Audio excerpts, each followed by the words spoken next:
The first time I saw it, I didn't believe it was real. A sheet of paper, yellowed and brittle, locked away in the Louisiana State Archives. A marriage certificate, March 1854, signed in ink that has faded to brown.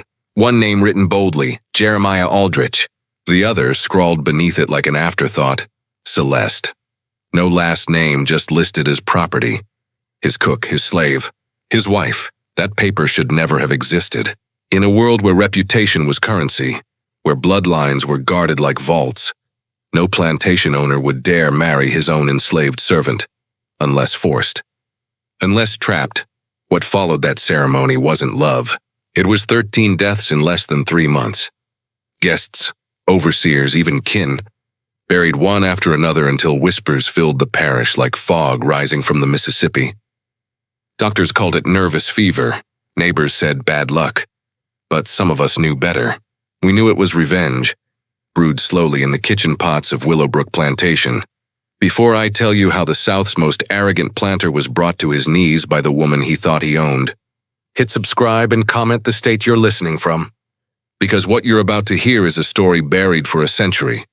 A story polite society pretended never happened. Ask yourself this. If justice came not with a bullet, but with a recipe, would you taste it? I still remember the first time I walked the drive of Willowbrook Plantation. A grand house rose behind the oaks, its columns whitewashed to shine against the swamp air, its windows tall and proud. To any visitor it looked like success, but if you lingered long enough, you could hear the truth. Shutters rattling on rusted hinges, floorboards soft where the rain had crept in. Books on the shelves filled more with dust than with words. Willowbrook was a mask, and Jeremiah Aldrich wore it like a desperate man hiding scars. By 1854, the ledgers told a different story than the painted walls. Cotton profits were shrinking. Creditors were circling. Behind closed doors, he pawned the future to pay for the past, selling off parcels of land, mortgaging tomorrow's harvest, and gambling on nights that ended in bloodshot eyes and empty purses. The other planters whispered that Aldrich was unsteady, but none dared say it loud for fear the rot might spread. Yet in public, Jeremiah stood tall. He greeted churchmen with a polished bow, tipped his hat to ladies on Meeting Street, and signed his name on invitations as though it meant something permanent. He carried himself as if Willowbrook were eternal. But I knew, as did others, that the place was rotting from the inside out. And then came the certificate. The paper I told you about in the hook. It was paraded before the parish as a gesture of Christian charity, a respectable man elevating one of his servants to the dignity of marriage. The neighbors smiled politely, though their eyes burned with confusion. Behind their teeth I heard the whispers, "Has he gone mad? Or has someone forced his hand?"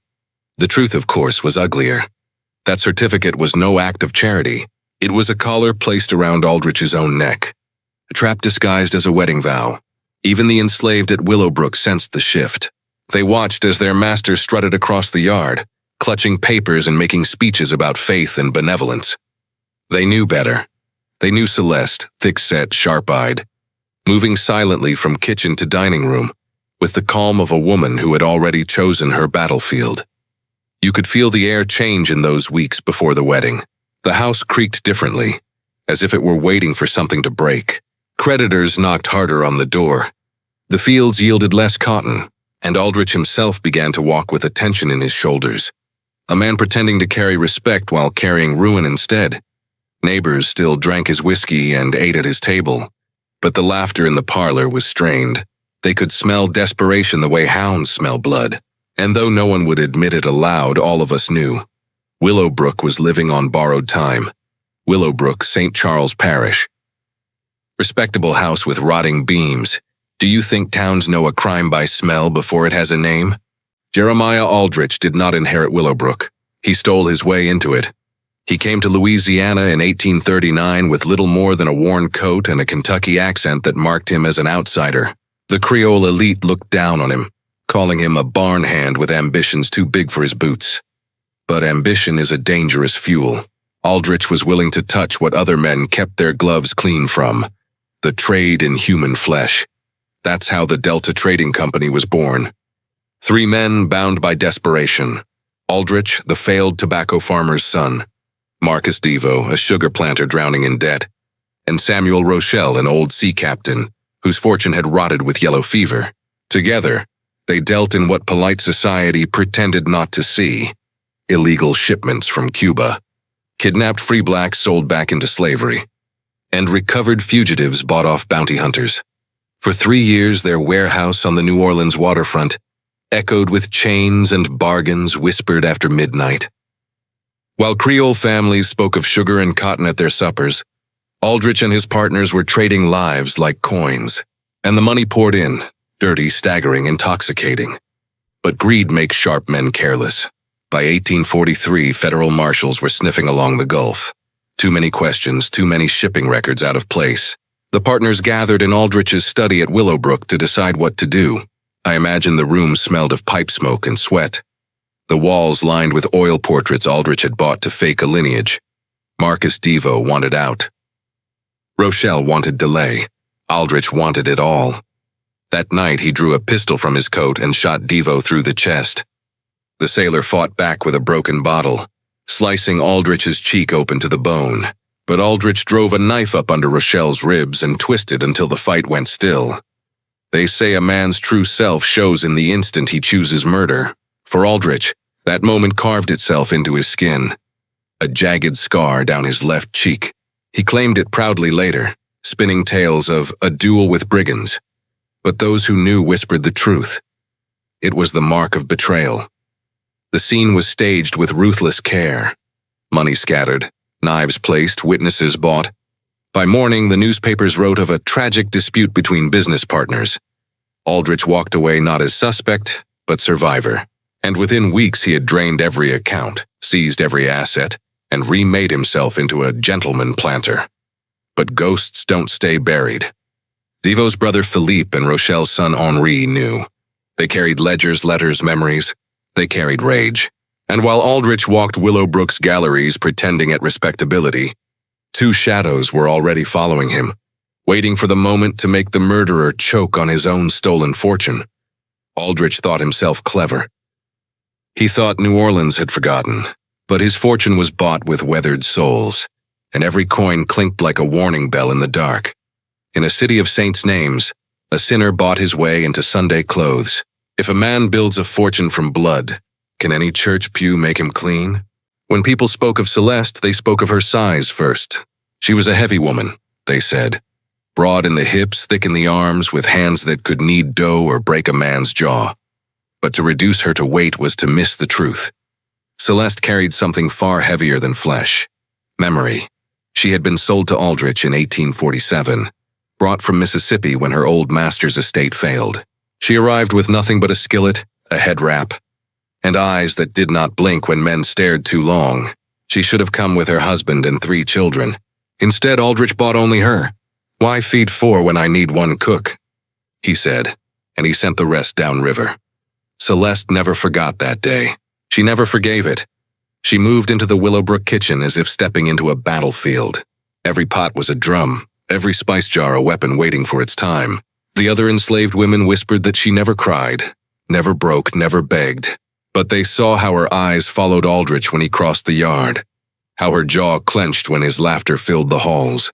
She learned his habits like recipes. Which wines made him flush red? Which dishes eased his aching stomach? Which nights he came home reeking of whiskey and perfume? And which mornings he sat brooding over debts at the dining table? For 7 years, Celeste cooked his meals, washed his pans, and swallowed her silence. But inside, she kept a fire banked low, like coals beneath ash waiting for the right wind to blow. And sometimes, that fire cracked through. She salted his soup a little too strong, watched him frown, and smiled when no one noticed. She accidentally dropped his favorite porcelain dish, shattering it across the kitchen floor. She whispered to the others that Willowbrook was sinking, that the master would sell them all when his debts called. Every act was small, deniable. But together they built a rhythm, a steady drumbeat of quiet defiance. Aldrich, of course, dismissed her. To him, Celeste was just the fat cook, reliable, invisible property. He never once guessed that the woman ladling soup into his bowl knew his secrets better than his banker. and hated him more fiercely than any rival planter. But others noticed. Philippe Devaux, Henri Rochelle. They watched her from afar through whispered intermediaries, free black traders who carried messages into the plantation kitchens. And when they learned what Celeste knew, what she had endured, they recognized her not just as a servant, but as a weapon, sharp as any knife, steady as any hand on a trigger. And Celeste? She did not hesitate. When the offer came, she agreed. All she asked in return was one promise: freedom, and the chance to search for her lost children. For years, she had tended her fire alone. Now she had kindling. Now she had wind. Mini recap anchor. A kitchen is a throne when a woman knows what goes in the cup. Audience prompt. Would you carry hatred like an ember if it promised light at the end? Some ghosts do not rattle chains. They rattle paper. In the parlors of New Orleans, beneath chandeliers dripping with crystal, two young men carried ledgers like coffins. Philippe Devaux, the younger brother of Marcus, shot dead in that warehouse. Henri Rochelle, the son of Samuel, cut open under Aldrich's knife. Their fathers' graves were filled, but their vengeance had only just begun. Philippe was the charmer. He could smile his way into gentlemen's clubs, sip brandy beside bankers, and laugh at jokes he found vile. He looked the part of a planter's son, but his eyes were always counting. He measured debts like a tailor measures cloth, never wasting a thread. Henri was quieter, colder. He had studied law and numbers, and he knew that the quickest way to kill a man like Aldrich was not through a pistol, but through interest rates and overdue notices. Where Philippe shook hands, Henri signed papers. Where Philippe spread gossip in the smoking room, Henri slipped accounts into the hands of creditors. Together, they traced Aldrich's empire like hunters following spoor. They mapped the warehouse murders, confirmed the forged signatures, tracked the stolen wealth. They found that Willowbrook was not built on cotton, it was built on lies. But vengeance is patient. They did not storm his gates. They did not shout his name in the courts. Instead, they whispered into the ears of moneylenders, raised interest points by fractions, and arranged poker tables where the cards were stacked against him. And in all of this, one detail mattered most: Celeste. They learned of her through free black traders, men who bought eggs at market and carried whispers back to town. They heard of the cook who never smiled at her master, who salted his stew with quiet contempt, who had been torn from her family and lived with bitterness hotter than her own stove. When Philippe finally arranged for word to reach her, the answer came swiftly. Yes, Celeste would help. She already knew his habits, his weaknesses, his sicknesses. She had been preparing in silence for years, waiting for allies who would turn her fire into a conflagration. So the plan became a braid of 3 strands. Philippe, to stalk Aldrich in the halls of society, learning his pride and his pleasures. Henri, to bleed him through ledgers and loans, tightening the rope with every passing season. Celeste, to watch him in the night, to taste his meals before he did, to know the exact hour his stomach soured and his hands shook. Aldrich thought himself untouchable. But the truth was simple: he was surrounded. His enemies wore the masks of gentlemen, but their weapons were silence. Patience and time in the South is crueler than bullets. 2 sons inherit not land, but proof ink darker than any night river. The law sleeps. Is it a sin to wake justice by other means? There are 2 ways to kill a man in the South. One is quick, steel drawn in the dark, blood pooling on pine floors. The other is slow, bleeding him through debts and rumors until even his neighbors start to sniff the rot. Philippe and Henri chose the slow way. By 1850, Aldrich was already leaning on shaky timber. Willowbrook's profits fell short each harvest. Cotton gins broke down more often than they ran. And still he gambled. Still he poured whiskey into glasses he couldn't pay for. That weakness was the wedge Philippe and Henri hammered again and again. Loans came due. Renewals arrived with higher interest. Promissory notes were quietly purchased by strangers who were, in truth, Henri's own associates at the bank. Aldrich didn't notice at first. He thought fortune still favored him, but month by month the rope tightened. Meanwhile, Philippe played his part with a smile. He nudged Aldrich into poker games where the deck was never clean, into horse races where the outcome had been decided before the gate opened. He made sure Aldrich always almost won, just enough to keep him hooked. A few hands won, a few bottles poured, and suddenly Aldrich was wagering the next season's cotton before it even sprouted in the field. The whispers began soon after. Willowbrook is running thin. Aldrich is overextended.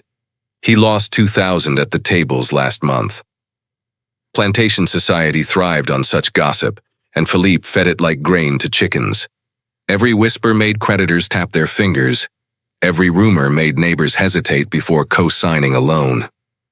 Aldrich's pride turned the knife deeper than any banker. He strutted in public, laughed too loud, ordered extra barrels of brandy he couldn't afford. But behind closed doors he raged.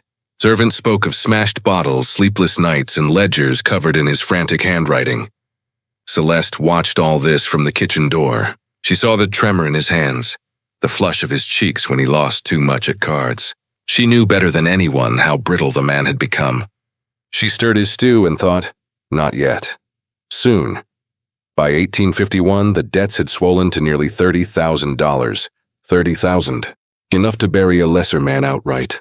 But Aldrich clawed and scraped, selling parcels of Willowbrook, cutting corners on food for the enslaved, pawning heirlooms he had purchased to fake a family name. Each sacrifice left him weaker, meaner, more desperate. The Parish noticed. And nothing spreads faster than the scent of weakness in the South. Neighbors began turning down invitations. Merchants demanded cash up front. Even church pews grew colder when Aldrich walked in. That is how you break a man without touching him. You make every handshake feel slippery. You make every knock at the door sound like debt collectors. You make him carry ruin in his chest until it beats in time with his own heart. Philippe and Henri had not yet fired their final shot. But already Jeremiah Aldrich was bleeding. His fortune was a mask, and the mask was cracking. Cash runs out first. Dignity limps behind, which breaks quicker, credit or courage. By February of 1854, Jeremiah Aldrich was a man clutching at smoke. Willowbrook's fields were mortgaged twice over. Creditors prowled like wolves. And still he believed he could gamble his way free.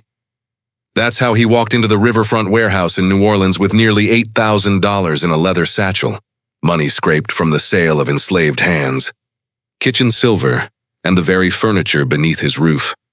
The warehouse had been dressed up as a gambling hall, lanterns swinging, tables lined in green felt, dice clattering like bones. Outside, the fog rolled thick off the Mississippi, muffling the world beyond the doors. Inside, the air was sharp with tobacco, sweat, and the stink of men wagering everything. Aldrich sat, smirking, confident. He always did. At first, luck played with him. A few hands won, a few pots pulled in, and his shoulders straightened. He believed Providence had returned. But Providence that night had a dealer's smile, and Henri Rochel's careful handwriting behind the ledgers, because the table was rigged. Every man at it had been placed by Philippe and Henri. The hands dealt, the stakes raised, the losses measured, calculated not to break Aldrich too soon, but to keep him sweating, chasing, desperate. By midnight, more than half his stake was gone. By 2 in the morning, only 3,000 remained. His face was slick with sweat, his hands trembling as he shoved everything forward on a pair of kings. A full house crushed him. The stranger across the table raked in the pot, calm as stone. Aldrich sagged back in his chair. His fortune was gone, his plantation already slipping away, and that's when the shadows stepped forward. Philippe Deveau moved first, face lit by the lantern glow, the scar of resemblance to his murdered brother carved into his cheekbones. "Jeremiah," he said softly, "you look like you've seen a ghost." From the far corner, Henri Rochelle appeared, ledger in hand. "Or 2, he added. Aldrich's breath caught. He knew those names. He had buried those fathers. And now the son stood before him, alive with vengeance. They laid the papers down, forged notes, old ledgers, sworn accounts. Every crime Aldrich thought he erased was there, written in ink that refused to fade. "You can die tonight," Philippe said, his voice low, "and the river will keep your secret." He slid another paper across the table. "A marriage contract, Celeste's name written plain. You can marry your cook, publicly, legally, before God and Louisiana. Live as her husband or die as yourself." Aldrich laughed then, a dry, broken sound. "Impossible," he hissed. "No minister would perform it. No court would honor it." Henri's smile was colder than river fog. The minister's debts already speak louder than his God, and Louisiana law honors signatures, not dignity. Choose. The warehouse fell silent, the dice stilled, the cards cold. Outside, a ship's horn moaned like a funeral bell, and Jeremiah Aldrich, master of Willowbrook, who once thought himself untouchable, sat trembling at a table where his fate had been dealt long before he walked through the door. New Orleans night. One table, 3 men who know the price of breath. Would you choose humiliation over death if both meant chains? March 15th, 1854. The day dawned heavy with clouds, the air thick with the promise of rain. By evening, wagons rattled up Willowbrook's Drive, carrying neighbors who had come not out of celebration but curiosity. Invitations had been sent in the name of Jeremiah Aldrich, though the words had been drafted by Philippe and Henri. They came dressed in silks and suits, whispering behind fans and gloves. "Surely it's a joke," one woman said. "Some stunt of charity," muttered another. No one wanted to believe the truth, that a white planter, desperate and broken, was about to marry the enslaved woman who cooked his supper. The parlor had been dressed in borrowed flowers, candles flickering in silver holders Aldrich had pawned, and then bought back at twice the price. The minister, pale with debt, cleared his throat as though the words themselves might choke him. And then Celeste entered. She wore a simple gown of faded white, her head held high, her steps steady. The guests saw her size, her dark skin, the strength in her arms. But what struck me most was her composure.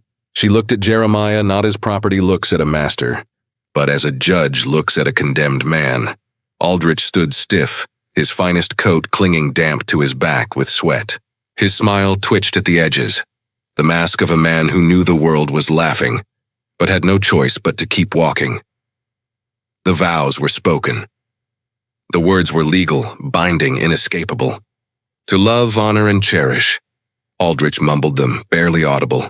Celeste spoke hers clear and firm, each syllable striking like a hammer on iron. When the minister pronounced them husband and wife, a shiver ran through the room, and then came the kiss. Aldrich's lips brushed hers like a man pressing his mouth to the barrel of a loaded gun.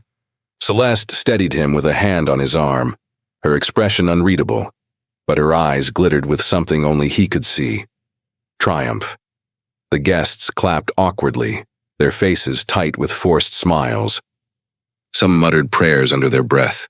Others simply stared, trying to decide if they had just witnessed madness or a new kind of cruelty. By night's end, the wagons rattled away. Neighbors shook their heads, certain that Willowbrook's master had lost both fortune and reason. And inside that great house, the new Mrs. Aldrich began her reign. Celeste did not scream or gloat. She simply moved through the house with a quiet authority, rearranging the furniture, issuing instructions, speaking to Jeremiah as an equal. No, as something greater. He tried to protest once about a rug she moved from the parlor to the hall. She fixed him with a look so sharp he faltered, and she said only, "We are husband and wife now, Jeremiah. Best we act like it." It was the first of many reminders that his crown had been melted down into her shackles, and every day after that wedding, Jeremiah Aldrich lived inside the humiliation he had signed with his own trembling hand. A vow can be a lock. A ring can be a shackle polished bright. If a whole town watches a cruelty and smiles, who is guilty? After the wedding, Willowbrook grew quiet. Too quiet. Neighbors still came for supper, but their laughter was forced, their glances darting sideways whenever Celeste entered the room. Aldrich pretended at cheer, pouring brandy and boasting of cotton yields that no longer existed. But behind the mask he was unraveling, and Celeste, she waited. She worked. She cooked. The kitchen became her battlefield, each pot and pan a weapon, each spice jar a vial of possibility. At first it was subtle, a cup of coffee with a faint bitterness, a stew that left Aldrich's stomach churning long into the night. He dismissed it as stress, indigestion, bad luck. But the truth was darker. Celeste was measuring out vengeance the way she measured flour. Slowly, carefully, a grain at a time. Arsenic was easy enough to find in the South. It lived in rat poison, in powders sold by apothecaries to cure pests. Too much, too fast, and suspicion would rise. But Celeste knew patience. A pinch here, a drop there. until Jeremiah's body betrayed him. He began to complain of dizziness, of headaches, of stomach cramps that doubled him over. His hands shook. His once booming voice cracked into hoarse whispers. The doctor came, peered at him over spectacles, and declared it nervous exhaustion. "Rest, Mr. Aldrich. Eat well, pray." Celeste stood behind the doctor, nodding dutifully, the picture of a devoted wife. Her eyes never left Jeremiah's face. The parish saw only what she allowed them to see. When guests visited, she laid out banquets: roasted duck, sugared fruits, golden cornbread. Jeremiah would touch none of it. His hands hovered over the plates, trembling. The guests whispered that grief had driven him mad, that humiliation had curdled his mind. And when he refused a sip of wine poured by his wife, they pitied her, not him. That was her brilliance. Every act of survival he attempted: locking doors, cooking meals in secret, drinking only from his private well, looked to outsiders like lunacy. They saw not a man under attack, but a husband turning paranoid against a faithful wife. And Celeste never broke character. She sighed when he refused her meals. She wept quietly to neighbors about his declining health. She prayed louder at church, her hands folded tight, her tears shining in the candlelight. Parish women comforted her, calling her long-suffering, faithful, God's own servant. Jeremiah was trapped. He could feel the poison inside him, gnawing at his insides. But if he cried foul, no one would believe him. Who would trust the word of a ruined gambler, a desperate planter, against the soft-spoken testimony of a grieving wife? The walls of Willowbrook pressed in closer each day. Celeste's presence filled every room, her footsteps echoing in his ears, her hands stirring pots that smelled of death and devotion all at once. And all the while, she was patient. The fire she had carried for years burned steady now. Each grain of arsenic was a drumbeat. Each cough from Jeremiah's chest was another note in the song of his undoing. This was not murder. This was orchestration, and Jeremiah Aldrich was the final instrument in Celeste's long, deliberate symphony. Not every blade shines. Some dissolve. If justice could be measured in grains, how many would you pour? By the spring of 1854, Jeremiah Aldrich no longer trusted his own table. He locked himself in the study at night, cooking eggs over a candle flame, drinking only from a well he guarded with a rusted key. He slept in the guest room with the door bolted, pistol loaded beneath his pillow. To his mind, these were the only defenses left. But to the parish, it looked like madness. Neighbors came to visit, curious to see the odd marriage they still whispered about. They found Aldrich gaunt and hollow-eyed, refusing to touch the meals his wife laid out. Celeste would sigh softly, shaking her head. "He won't eat. He won't drink. He thinks I'm trying to harm him." The neighbors' eyes widened, pity blossoming. Not for him, for her. They saw only a devoted wife, patient and long-suffering, enduring the paranoia of a husband cracking under humiliation. The physician, Dr. Warren, scribbled notes in his ledger: nervous collapse, delusions brought on by stress. Each visit he repeated the same advice: "Rest, Jeremiah. Lean on your wife. Trust her care." And Celeste would nod earnestly, dabbing her eyes with a handkerchief. Aldrich tried to protest. He muttered about bitter coffee, about strange powders, about the faint metallic tang he swore he tasted in his bread, but every word branded him further as unstable. "The master's mind is gone," the enslaved whispered. "Grief has undone him," said the neighbors. Meanwhile, Celeste grew only more beloved.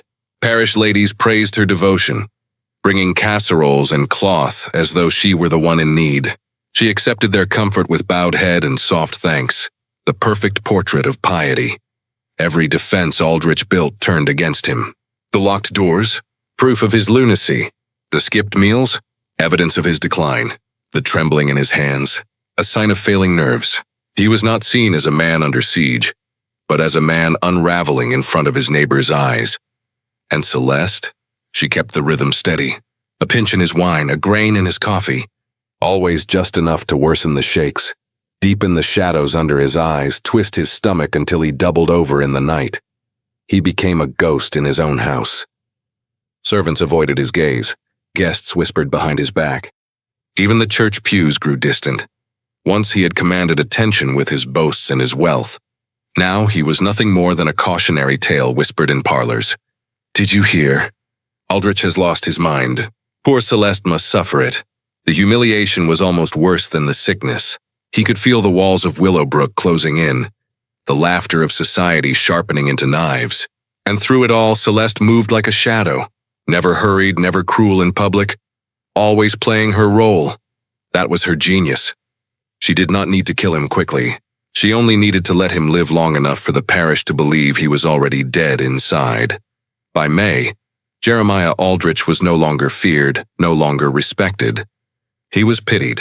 And in the South, pity is just another kind of grave. When a lie wears a widow's dress, men rush to hold her hand. Do crowds cure truth or crush it? The invitation read simple enough. An evening supper 3 months to the day of our union. Neighbors thought it odd, even grotesque, that Aldrich would celebrate such a marriage.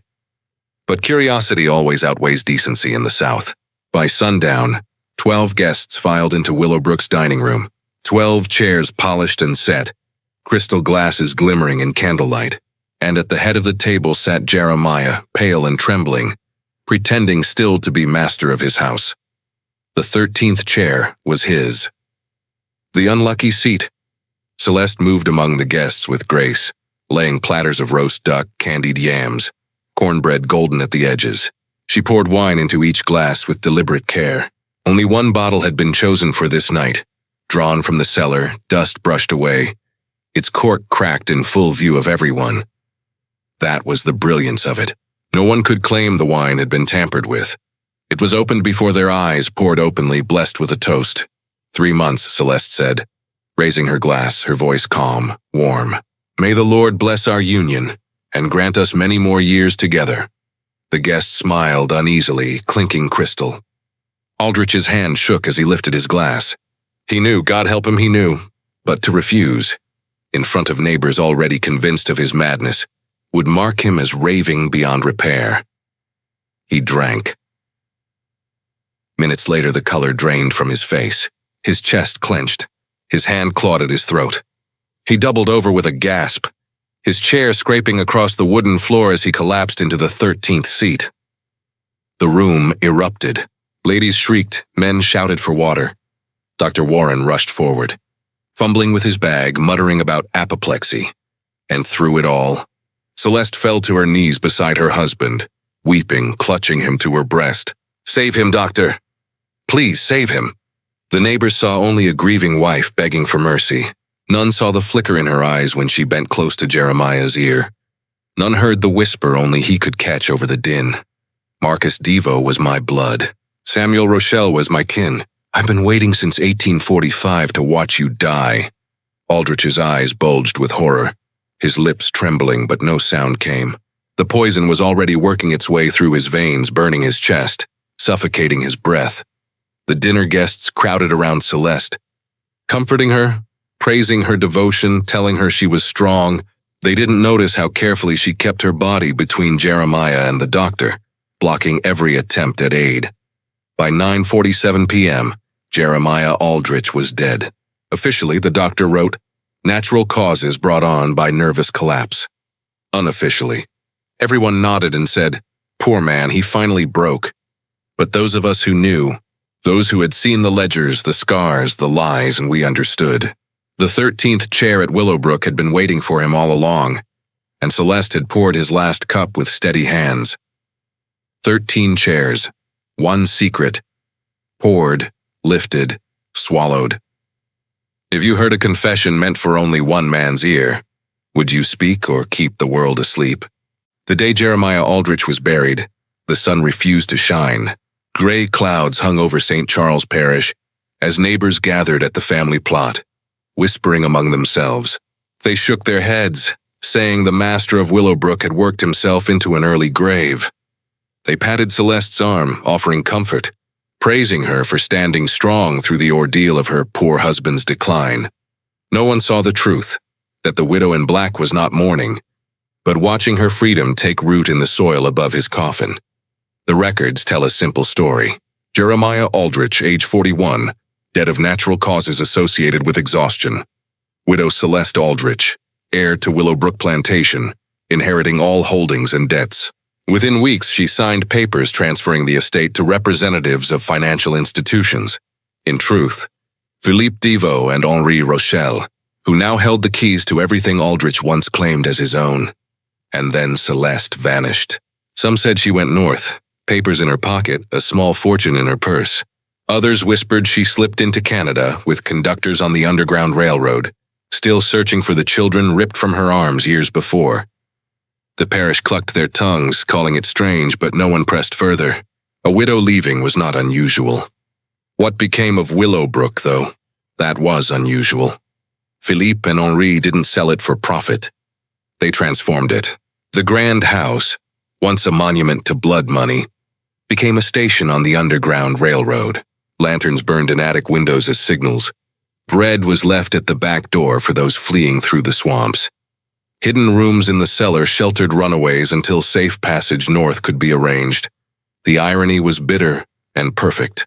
Aldrich's house, the stage of his cruelty, now became a sanctuary against the very system he had helped to feed. His wealth, stolen through betrayal and blood, was redirected to smuggle men, women, and children out of bondage.